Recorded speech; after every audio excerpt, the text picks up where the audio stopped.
시간에도 우리 두 손을 마음에 모으고 함께 고백했으면 좋겠습니다. 우리 두 손을 마음에 모으시고 따라서 해주시면 감사하겠습니다. 하나님은 나를 사랑하십니다. 나는 그 사랑을 신뢰합니다. 그 사랑에서 절대로 돌아서지 않겠습니다. 아멘. 할렐루야. 오늘은 우리 예수님께서 광야에서 사단의 시험을 만나는 그런 장면을 통하여서 은혜를 받고자 합니다. 사단의 시험이 찾아올 때가 있습니다. 이것은 비밀도 아니고 놀라운 일도 아니고 우리가 세상을 살아가는 동안에 우리의 인생에서 또한 교회 안에서도 피할 수 있는 방법이 있는 것이 아닙니다. 우리는 언제든지 시험을 만나게 됩니다. 그래서 사단은 성경에서 표현하는 대로 우는 사자와 같이 굶주린 맹수와 같이 먹을 만한 그런 먹이를 찾아 돌아다닙니다. 세상을 돌아다니고요. 또 교회를 돌아다니면서 삼킬 만한 영혼이 어디에 있는지, 낙심케 하고 무너뜨릴 만한 영혼이 어디에 있는지, 영적으로 무너뜨릴 수 있는 영혼이 어디에 있는지 늘 찾아 돌아다닙니다. 심지어 이 시간에 우리가 함께 모여 예배하는 이 시간에도 사단은 우리를 낙심시키기 위하여서 또 상처 주기 위하여서 하나님과의 관계를 무너뜨리기 위하여서 최선을 다하여서 애를 쓰고 있을지도 모릅니다. 그러나 여러분, 그럼에도 안심할 수 있는 저와 여러분이 되었으면 좋겠습니다. 시험 중에도 감사할 수 있고 안심할 수 있고 또 소망할 수 있는 이유는 예수님께서 이미 시험에서 승리하심으로 하여금 우리로 인하여서 이미 시험에서 승리할 수 있는 길을 열어주셨음을 확신하고 나아가는 저와 여러분이 되었으면 좋겠습니다. 우리가 이 시험들, 여러 가지 시험들을 피할 수는 없지만 피할 수 없는 시험 속에 보장된 승리가 있다라는 사실을 믿고 나아가는 저와 여러분이 되기를 간절히 소원하고 축복합니다. 그런데 우리가 피할 수 없는 사실 한 가지, 사단이 우리들에게 시험이 오는데 시험을 우리 가운데 계속해서 내밀고 있는데 그 사단의 시험은 언제 찾아오는가? 사단의 시험은 언제 찾아오는지 오늘 본문을 통하여서 우리가 함께 배우기를 원합니다. 사단의 시험은 언제 찾아올까? 우리가 1절과 2절의 말씀을 우리 함께 읽어봤으면 좋겠습니다. 우리 1절과 2절 말씀 다 함께 읽습니다. 시작. 그때 예수께서 성령에게 이끌려 마귀에게 시험을 받으러 광야로 가사 40일을 밤낮으로 금식한. 아멘. 사단의 시험은 언제 찾아오는가? 사단의 시험이 예수님에게 찾아온 그 시점을 통하여서 우리에게 언제 사단의 시험이 찾아오는지를 우리가 배울 수 있는데 총 두 가지를 배울 수가 있습니다. 첫 번째는 1절에서 말씀하고 있습니다. 1절에서 그때에 예수께서 성령에게 이끌려 광야로 가셨다라고 말씀하고 있습니다. 그때에, 여기에서 말하는 그때라는 것은 언제일까요? 4장 1절이 이르기 이전 3장의 말씀에 보면 예수님께서 어떤 일들을 행하셨죠? 3장 17절 이후 그 3장 17절 이전에 어떤 일들이 있었냐면 예수님이 세례를 받으셨습니다. 그러니까 4장 1절 말씀부터는 예수님이 세례를 받으신 이후에 시험이 찾아왔는데 예수님이 세례를 받으신 그때에 어떤 일들이 있었습니까? 예수님이 세례를 받으실 때 하늘에서 하나님의 음성이 들려왔습니다. 이는 내 사랑하는 아들이요 이는 내가 기뻐하는 자다라는 그런 하나님의 음성이 들려왔습니다. 우리도 다 함께 하나님 앞에 회심을 했을 때 다 이런 음성을 들었으리라 믿습니다. 너는 내 사랑하는 아들이다. 내가 너를 사랑한다. 내가 너를 기뻐한다. 라는 그런 음성이 우리 영혼 가운데 울려 퍼진 줄 믿습니다. 예수님도 이 땅에 오셔서 세례를 받으실 때 하나님의 음성을 듣게 되었습니다. 이 말은 무엇이냐면 예수님에게 은혜가 충만했고 하나님께서 그를 이 땅에 홀로 보내셨지만 홀로 있는 것이 아니라 내가 너를 격려하고 내가 너를 지지하고 내가 너에게 힘을 부어주겠다. 그러니까 하나님께서 부으시는 은혜와 힘과 성령의 충만함이 가득한 시간이었다라는 것이죠. 그러나 그때에 세례를 받은 이후에 세례를 받는 하나님의 은혜가 성령이 충만한 그때에 시험이 찾아온다라는 것입니다. 사랑하는 여러분 꼭 기억하십시오. 가장 큰 은혜 이후에 가장 큰 공격이 온다라는 사실을 우리들은 기억해야 합니다. 가장 큰 은혜 이유가 우리에게 가장 위험한 시간일 수도 있다라는 것이죠. 우리는 실제로 예수님을 믿어서 큰 회심을 하게 되었을 때 큰 회심을 경험하고 학교로 돌아가고 사회로 돌아가고 직장으로 돌아가고 친구를 만나고 또 집으로 돌아가지만 그렇게 돌아갔을 때 여러 가지 시험을 경험하게 됩니다. 내 마음에는 은혜가 있고 성령으로 충만하고 하나님의 어떤 계획들을 내가 갖고자 하나님 앞에서 결단한 것들을 가지고 내가 살아가기를 원하지만, 그러나 나는 변화된 것 같지만 그러나 세상은 그대로이고 여전히 세상은 나를 계속해서 세상으로 이끌려는 힘 때문에 그것 가운데 계속해서 이끌릴 때에 사단은 우리를 내버려 두지 않는 것이죠. 그리고 우리가 이런 시험을 당할 때에 그 시험 가운데는 예수님을 믿기 때문에 치러야만 하는 그런 시험이 있는 것입니다. 우리들은 특별히 많은 경험을 합니다. 수련회 이후에 많은 시험이 찾아오고 내가 말씀의 은혜를 충분하게 받았을 때, 또한 이 자리에서 하나님 앞에 내가 이렇게 살아가야지 성령께서 주시는 확실한 그런 믿음을 가지고 나아갈 때에 예수님을 믿기 때문에 당하는 그런 시험들이 우리 가운데 찾아온다는 것이죠. 그러나 여러분, 이럴 때에 우리가 낙심하지 않을 것은, 사단의 시험이 온다라는 것은 우리가 살아있다라는 증거로 보셨으면 좋겠습니다. 왜냐하면 사단은 죽은 사냥감을 추적하지 않기 때문입니다. 사단은 하나님의 은혜로 살아 숨쉬며 펄떡펄떡 뛰어다니는 그러한 사냥감을 죽이기 위하여서, 그런 사람들을 공격하기 위하여서 수많은 사슬과 덕과 공격을 감행하는 것이죠. 그렇기 때문에 여러분 기억하셔야만 합니다. 가장 큰 은혜 이후에 가장 큰 공격이 오게 된다라는 사실을 우리가 본문을 통해서 배울 수가 있게 되는 것이죠. 계속해서 성령에 이끌려서 광야로 가시게 되었는데 그 이후에 마귀에게 시험을 당하시는 그때는 언제인가? 2절 말씀에서 이렇게 말씀을 하고 있습니다. 우리 2절 말씀을 함께 봤으면 좋겠습니다. 함께 읽겠습니다. 시작. 40일을 밤낮으로 금식하신 후에. 아멘. 본문을 통해 생각해 볼 수 있는 시험이 찾아오는 때는 언제인가? 두 번째로 40일 이후였습니다. 40일 이후, 예수님의 은혜가 충만한 이후 40일이 아니라요, 예수님께서 40일 동안 무엇을 하셨다라고 말씀하고 있습니까? 금식을 하셨다라고 말씀하고 있습니다. 40일, 금식을 하시고 나서 40일 이후에 예수님의 몸과 마음은 굉장히 지쳐 있었을 것입니다. 그리고 사단은 그 시기를 절대 놓치지 않는 것입니다.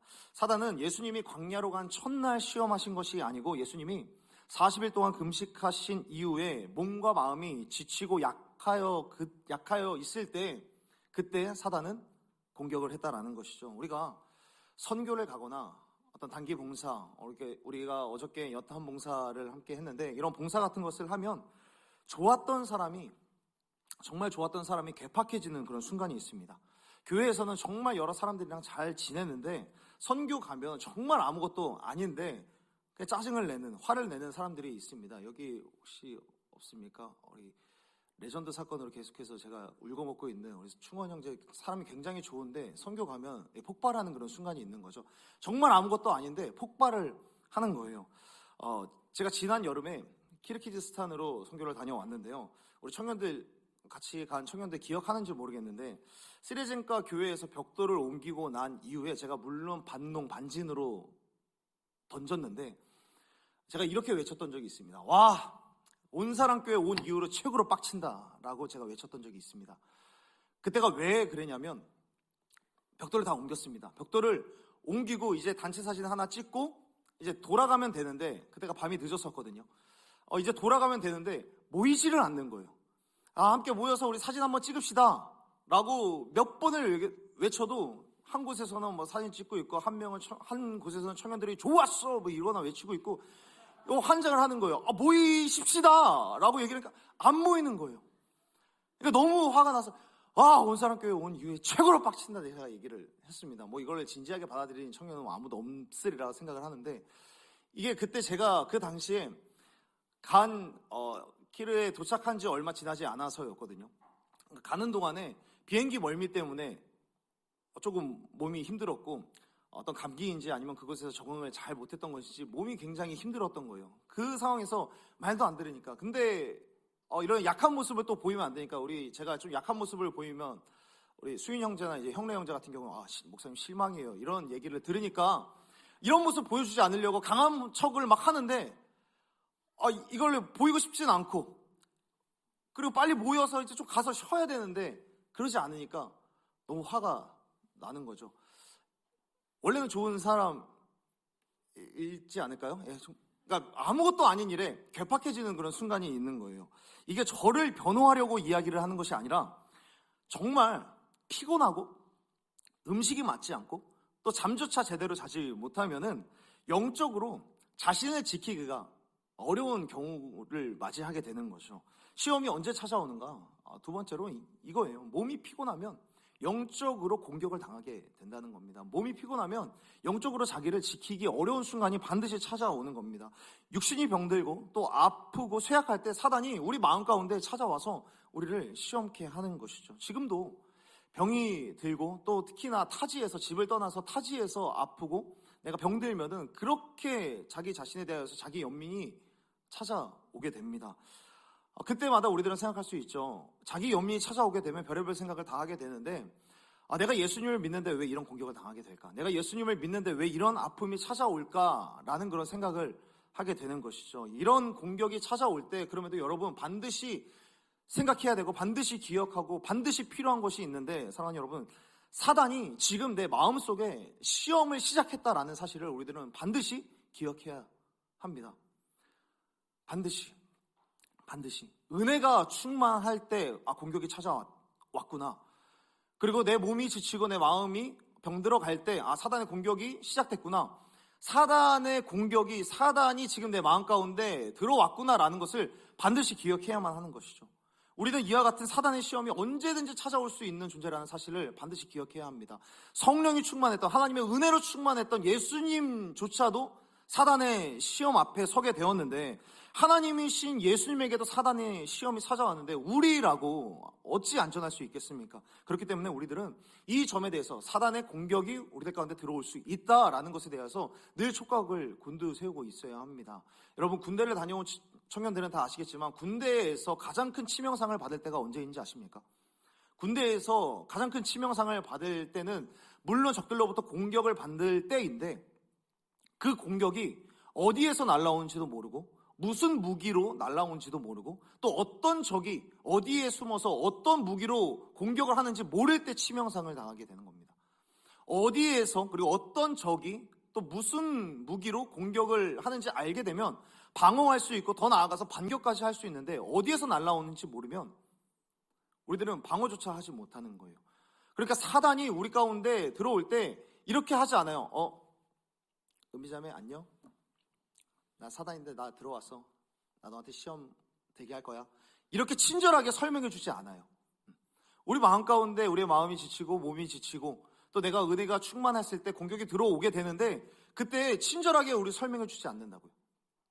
우리들은 사단의 시험이 언제 오는지에 대해서 늘 촉각을 곤두세우고 있어야 되는 것이죠. 질병을 안고 있으면서도 질병을 앓으면서도 더 큰 문제는 질병을 앓으면서도 병원에 가서 진단을 받고 진료를 받지 않는 것이 큰 문제인 것이죠. 추측이나 생각 속에서 느낌적으로 내가 그냥 어렵고 내가 힘들구나 라고 생각하는 것이 더 큰 문제라는 것이죠. 사랑하는 여러분, 여러분은 어떠신가요?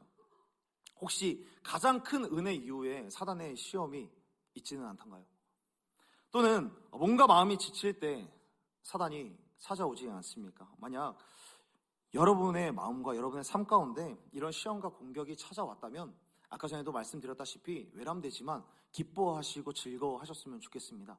기뻐하고 즐거워할 수 있는 이유, 사단의 시험이 올 때에 기뻐할 수 있는 이유는 내가 곧 살아있다라는 증거이고 사단의 공격이 찾아왔다라는 것을 알 때 사단의 공격이 우리 안에 들어왔구나라는 것을 내가 인지하고 났을 때에 우리는 그때서부터 하나님께 기도할 수 있고 이때 예수님이라면 어떻게 하셨을까를 우리들은 생각할 수 있고 예수님께서는 무엇보다 우리 아까 한솔자매가 기도했던 대로 예수님께서는 이 시험 가운데 우리를 홀로 내버려 두지 않으시기 때문에 그 시험 속에서도 즐거워할 수 있는 저와 여러분이 되었으면 좋겠습니다. 그러므로 여러분이 여러분에게 다가오는 시험을 감지할 수 있는 그런 영적인 분별력과 민감함이 있기를 주의 이름으로 축복합니다. 더 나아가 그것을 민감하게 느낄 때에 예수님 앞에 이 시험을 함께 돌파할 수 있게 해달라고 하나님 앞에 의탁하는 그런 기도를 올려드릴 수 있는 저와 여러분이 되기를 간절히 소원하고 축복합니다. 그렇다면 이 시험을 우리 가운데 계속해서 내보내는데 이 사단의 시험의 전략은 과연 어떤 것일까? 오늘은 첫 번째 시험을 함께 보면서 우리가 그 전략에 대해서 함께 생각해 봤으면 좋겠습니다. 예수님께 첫 번째 시험이 찾아왔습니다. 그 첫 번째 시험에 담겨져 있는 사단의 전략은 무엇인가? 첫 번째 시험 3절의 말씀입니다. 3절의 말씀 우리 다 함께 읽어봤으면 좋겠습니다. 3절 읽겠습니다. 시작. 시험하는 자가 예수께 나와서 이르되 그가 만일 하나님의 아들이거든 명하여 이 돌들로 떡덩이가 되게 하라. 아멘. 첫 번째 시험은 무엇이었습니까? 이 돌들을 떡으로 만들어 보십시오 라는 그런 시험이었습니다. 여러분, 사단은 예수님에게 이러한 질문을 왜 던졌을까요? 이 돌들을 떡으로 만들어 보십시오. 사단의 시험은 예나 지금이나 창세기 때나 아담과 하와에게 시험을 했을 때나 예수님에게 시험을 걸 때나 늘 간접적입니다. 직접적으로 그 의도를 파악하게 두지 않습니다. 사단이 시험을 할 때는 반드시 그가 무너뜨리려고 하는 부위와 그가 중심으로 삼고 있는 영적인 기둥을 숨긴 채 우리 가운데 들어오게 됩니다. 이 돌을 떡들로 만들어 보십시오 라고 하는 이러한 질문은 지금 배고파 보이는데 그냥 빵을 만들어서 당신의 그 배고픔, 그 줄인 배를 채워보십시오 라는 의미는 아닐 것입니다. 그렇다면 사단의 이 시험의 본질은 무엇일까? 여러분, 기독교와 미신, 그러니까 토속신앙 아니면 우상숭배와 기독교의 차이점에 대해서 혹시 생각해 보신 적 있으십니까? 기독교와 우상숭배 또는 기독교와 미신의 차이점 혹시 생각해 보신 적이 있으십니까? 무당이나 이단들 그리고 여러 우상숭배자들에게도 열정적인 종교의식과 또 종교적인 열심, 어쩌면 우리들이 새벽 예배로 나아가서 하나님 앞에 이 새벽을 띄우면서 기도하는 것보다 그들은 더욱더 엄격한 형식과 절제와 정결의식이 있습니다.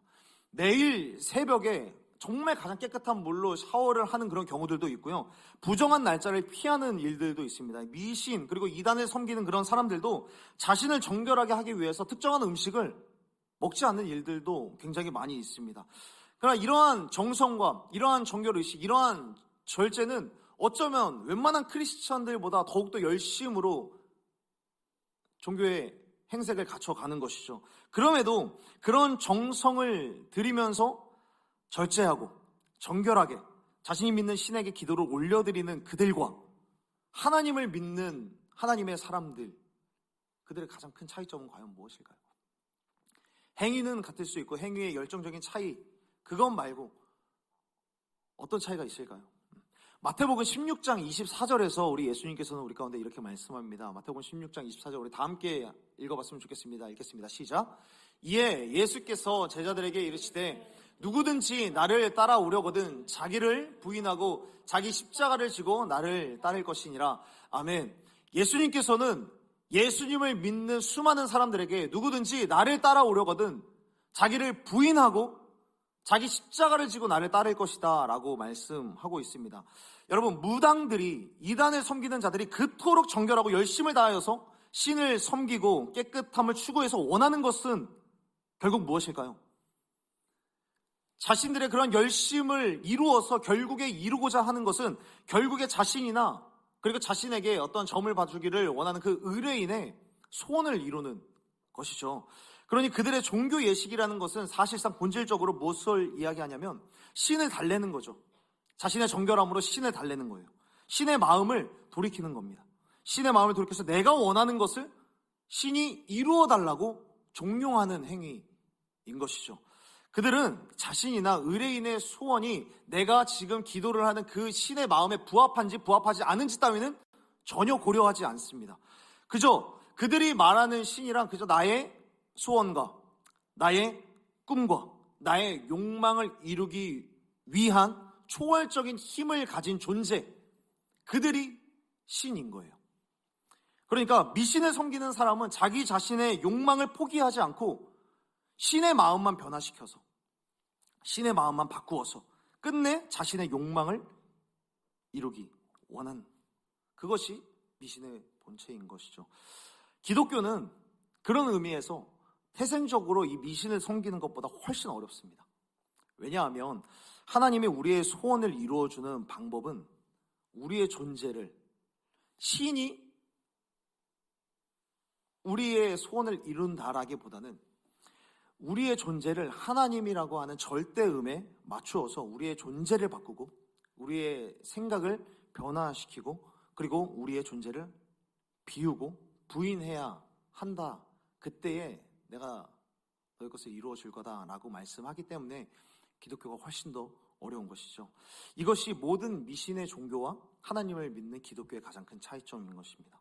우상 숭배는 역사적으로 신들의 이름이 수도 없이 많이 바뀌었고 어떤 종교적인 예식도 바뀌었고 또 주술적인 방식도 늘 바뀌어 왔지만 본질적으로는 끝내 사람이 신을 섬기는 것이 아니라 신이 사람을 섬기도록 조종하는 것이 바로 우상 숭배였던 거죠. 우상의 본질은 역사적으로 어떤 외부적인 영적인 존재가 아니라 자기 마음 안에 자리 잡은 탐심을 섬기는 것, 탐욕을 섬기는 것이 바로 우상 숭배인 것입니다. 그래서 골로새서 3장 5절 말씀에서는 변하지 않는 진리의 말씀으로 우상 숭배를 폭로하는데 탐심은 곧 우상 숭배다라고 말씀하고 있는 것이죠. 바알과 아세라와 그리고 몰렉이든 물질에 대한 욕망이든 그리고 성공이든 너희는 너희의 욕심을 섬긴다라는 것이죠. 그리고 심지어 이것이 우리 안에 들어와서 어떤 우상 숭배적인 기독교까지 낳게 되는데 어떤 기독교를 낳는 것인가? 하나님, 내 진로를 해결해 주십시오. 하나님, 내 결혼 문제를 해결해 주십시오. 하나님, 내가 돈을 이만큼 벌고 싶습니다. 하나님, 내가 이렇게 아픕니다. 이유를 알 수 없는 수많은 우울증과 공황장애로 내가 괴로워하고 있습니다. 여러분 오해하지 마십시오. 하나님께서 우리의 아픔이나 우리의 괴로움, 우리의 결핍에 대해서 관심 없다라는 것이 아닙니다. 그런데 우리의 신앙이 날마다 이런 것이라면, 날마다 뭐 해결해 주십시오, 뭐 이루어 주십시오 라는 것이 우리의 신앙의 중심부에 자리 잡고 있다면, 내가 시종일관 기도하는 기도의 제목이 이런 것들이라면, 여러분 가장 큰 문제가 되는 것은 무엇인지 아십니까? 하나님이 무엇을 원하시는지, 하나님이 내 인생을 통하여서 무엇을 이루고자 하는지에 대해서 우리들은 관심을 두지 않게 된다는 거예요. 여전히 내 문제들만, 내 소원들과 내 뜻만, 나의 꿈만 계속해서 의뢰하다가 보면 어느새 하나님의 뜻에는 관심이 없게 된다는 거예요. 하나님의 뜻과 하나님의 관점, 하나님의 마음에는 하나님의 마음을 헤아리려고 하는 시도조차 없어지게 되는데, 그렇기 때문에 그렇게 되다 보면 우리의 소원이 이루어지지 않고 우리의 뜻이, 그리고 우리의 간구와 우리의 기도가 점점 지연될 때면 하나님이 과연 나를 사랑하시나? 하나님이 내 기도를 안 들어주시는 건 아닌가? 하나님이 살아계신 것은 맞는 건가? 라는 그런 의심으로 번져가게 된다는 것입니다. 사단이 예수님께 말하는 것이 이런 겁니다. 예수님에게 찾아온 결핍 중에 가장 큰 결핍이 무엇입니까? 40일 동안 금식한 이후에 가장 큰 결핍은 무엇이겠습니까? 배고픔이었습니다. 만약에 예수님께서 40일 동안 잠을 못 잤다라고 했다면 사단은 돌을 떡덩이로 바꿔보십시오라는 것이 아니라 지금 당장 잠자리에 들어보십시오라고 시험을 했을 겁니다. 발목이 다치셨다면 지금 당장 발목을 고쳐보십시오라고 시험을 했을 겁니다. 우리가 우리 소원에 함몰된 나머지 하나님이 무엇을 원하시는지를 전혀 생각하지 못하게 하는 것. 그래서 사실 하나님을 섬기지만 하나님의 이름으로 나 자신의 소원을 이루기 원하는 무당 같은 신앙생활을 하기 원하는 그런 사람을 만들어내는 것. 이것이 사단의 시험인 것입니다. 지금 당신의 배고픔을 해결하는 것이 당신의 소원일 테니 그것에 대해서 하나님께 기도하십시오. 당신의 소원을 이루도록 당신을 수종들도록 하십시오 라는 것이 첫 번째 시험의 본질인 것이죠. 사랑하는 여러분, 우리가 섬기는 하나님이 온 세상을 창조하시고 나를 창조하신 창조주이시라면, 우리 예수님께서 자신의 목숨을 던지시면서까지 나를 구원해 주신 구원자라고 한다면, 우리 성령님께서 천국에 임하는 그 날까지 우리를 영화롭게 하시고 영원토록 인도해 주시고 보호해 주시고 좋은 것들을 가르쳐 주시고 그곳으로 인도하시는 성령님이 우리 주님이시라면, 사랑하는 여러분, 하나님이 우리를 섬기는 것이 맞습니까? 우리가 하나님을 섬기는 것이 맞는 겁니까? 우리의 소원을 이루는 것이 중요합니까? 아니면 하나님의 뜻을 우리의 삶을 통해서 이루어 드리는 것이 중요한 것입니까? 사랑하는 여러분, 나의 관심과 나의 소원들이 나의 결핍을 이룬 탐심을 채우기 위하여서 하나님을 이용하는 그런 미신적인 신앙을 종용하는 사단의 시험 가운데 절대로 넘어가지 않는 저와 여러분이 되기를 간절히 소원하고 축복합니다. 그러므로 저는 여러분에게 선포합니다. 하나님을 이용하여서 너의 탐욕을 채워라 라고 이야기하는 사단의 유혹과 사단의 시험은 나사렛 예수의 이름으로 명하노니 떠나갈지어다. 사단의 음모는 무너질지어다.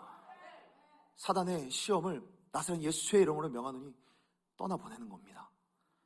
기도 생활을 해나갈 때 아무리 간절히 기도해도 내 기도에 응답이 없을 때가 찾아옵니다.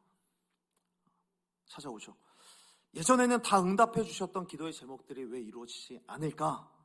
근데 기도 응답이 안 되는데 아이러니하게도 하나님 앞에 예배할 때 하나님의 은혜가 더욱더 확실해 차서 느껴질 때가 있습니다. 기도의 응답은 안 되는데 예배에 대한 감각, 은혜에 대한 감각, 그리고 하나님의 임재에 대한 감각이 더 충만해져 갈 때가 있습니다. 하나님의 임재의 의식은 느껴지고 지금 이 영적인 상태로 기도를 하면 하나님께서 충분히 들어주실 것 같은데 기도가 전혀 이루어지지 않는 그런 광야를 걸어가는 것만 같은 그런 때를 우리들은 맞이하게 됩니다. 그때에 이재철 목사님이라고 하는 분이 마태복음 6장 33절의 말씀을 인용하면서 이런 말씀을 하셨습니다. 너희는 먼저 그의 나라와 그의 의를 구하라 라는 그런 말씀을 하시면서 이렇게 기도가 지연될 때, 기도가 이루어지지 않을 때 잠시 멈추고 나의 관심과 나의 소원을 나의 결핍에서 잠시 이동시켜서 하나님의 뜻을 구하게 하시려고 우리 하나님은 잠시 침묵하시는 것일 수도 있다 라고 이야기를 합니다. 그러니까 왜 기도가 응답되지 않는가? 나의 기도를 살펴보는 거예요. 이 기도가 그냥 말 그대로 돌을 떡덩이로 바꾸게 하려고 하는 그런 기도가 아닌가? 나의 관심은 오롯이 나의 탐심에 가득 차 있기 때문에 우리의 삶 가운데 기도가 지연되는 그런 경우들이 있다는 것이죠. 사랑하는 여러분, 우리는 우리의 기도와 우리의 간구와 더 나아가서 우리의 예배를 드리는 우리의 상태에 대해서, 우리의 정체에 대해서 우리들은 정말 정직하게 파악할 수 있어야 합니다. 우리가 그토록 간구하는 기도의 제목, 내가 주님을 사랑합니다. 내가 사랑하는 주님을 위하여서 내가 주의 일을 하겠습니다. 내가 주님의 교회를 섬기겠습니다 라고 기도하지만 과연 그 기도가 나를 위해 목숨을 버리시고 아무도 나를 지지해주지 않고 아무도 나의 손을 잡아주지 않을 때, 그러나 그때에도 나의 손을 잡아주시던 그 주님의 소원에 궁극적으로 하나님의 뜻이 무엇인가에 대하여서 내가 과연 묻고 있는가? 나는 과연 하나님을 사랑한다라고 고백은 하는데 그렇게 고백하던 내 마음의 진실은 과연 무엇일까?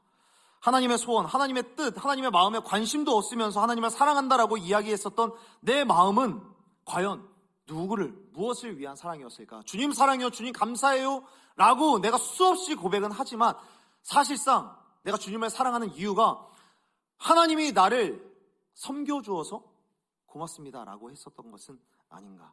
나의 신앙은, 나의 원하는 것은 하나님이 나를 섬겨주는 것, 그것을 내가 추구하면서 살아갔던 것은 아닐까? 이 질문에 대하여서 우리의 신앙을 면밀하게 검토할 수 있어야 하는 것입니다. 사랑하는 여러분, 하나님의 뜻을 날마다 구할 수 있는 저와 여러분이 되었으면 좋겠습니다. 그리고 그 뜻이 무엇인지 명확하게 들려지면 나의 소원, 나의 관심, 내가 결핍이 있을지라도 그것을 그 탐욕에 멈춰 있는 것이 아니라 하나님의 뜻을 구하러 나아갈 수 있고 그 뜻대로 내 삶이 그 뜻에 동참하기를 원합니다. 하나님 앞에 나의 삶을 맡길 수 있는 저와 여러분이 되기를 간절히 소원하고 축복합니다. 그런데 여러분, 때론 우리가 이렇게 고백을 못하는 거예요. 하나님의 뜻대로 내가 나아가겠습니다 라고 우리들은 섣불리 고백을 하지 못하는 거예요. 왜 고백하지 못할까? 우리들은 이런 생각을 하고 있는 것이죠. 하나님의 뜻을 구하고 하나님의 뜻대로 내가 충성하겠습니다 라고 이야기하면 괜히 북한 선교라도 가야 할 것 같고 집 팔고 땅 팔고 냉장고 팔아서 내가 하나님께 많은 헌금을 드려야만 할 것 같은 그런 부담감, 그런 두려움이 있기 때문에 쉽사리 하나님, 내가 나의 삶을 다 드리겠습니다라고 이야기하지 못하는 것이죠. 여러분, 우리 하나님은요, 수준을 보십니다.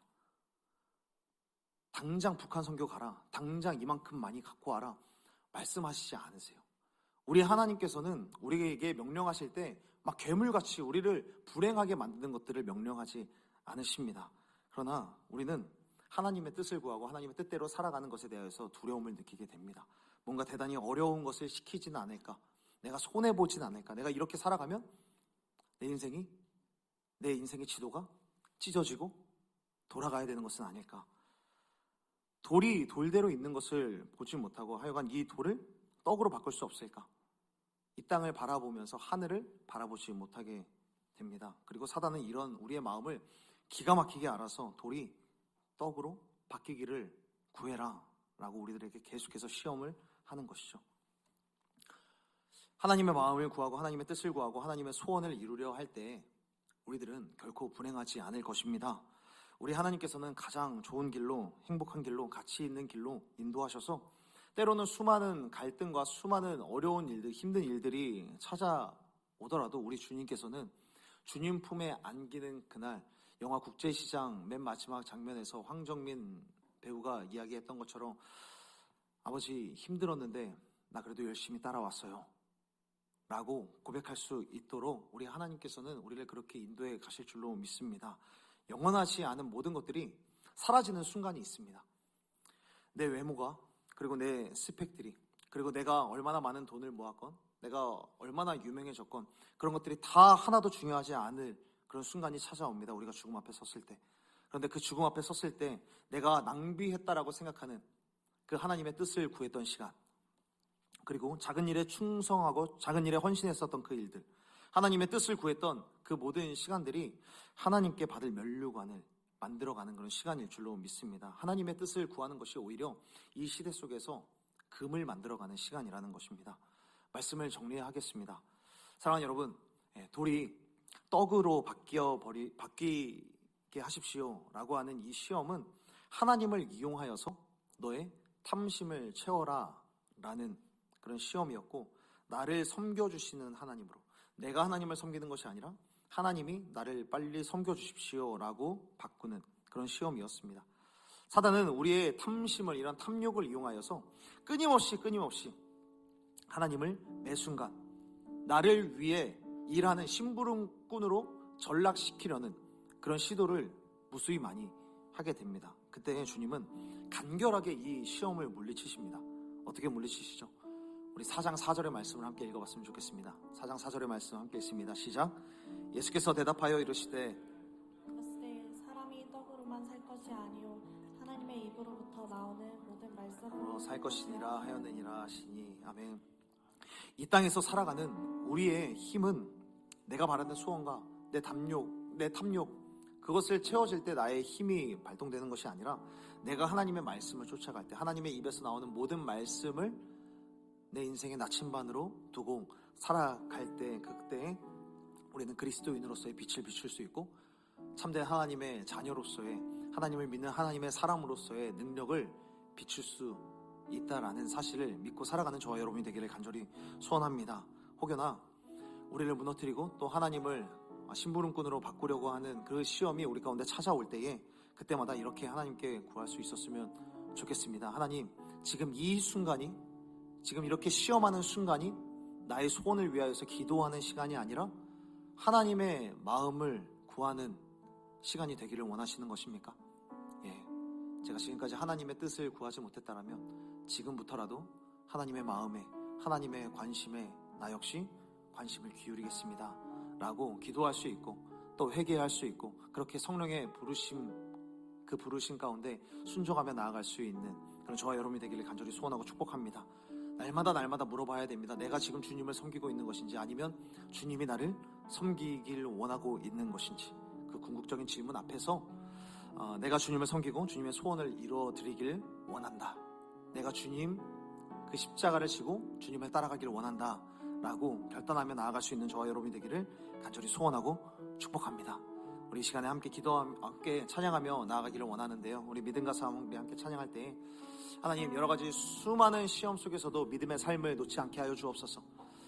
수많은 시험 앞에서도 두려움 없는 그런 삶을 살아갈 수 있도록 역사하여 주옵소서. 주님의 그 십자가를 지고 따라가는 그 시험 속에서도 당당하게 그 시험을 뚫고 나아갈 수 있는 그런 내가 되게 하여 주옵소서. 우리 이러한 마음으로 우리 함께 찬양하며 나아가겠습니다.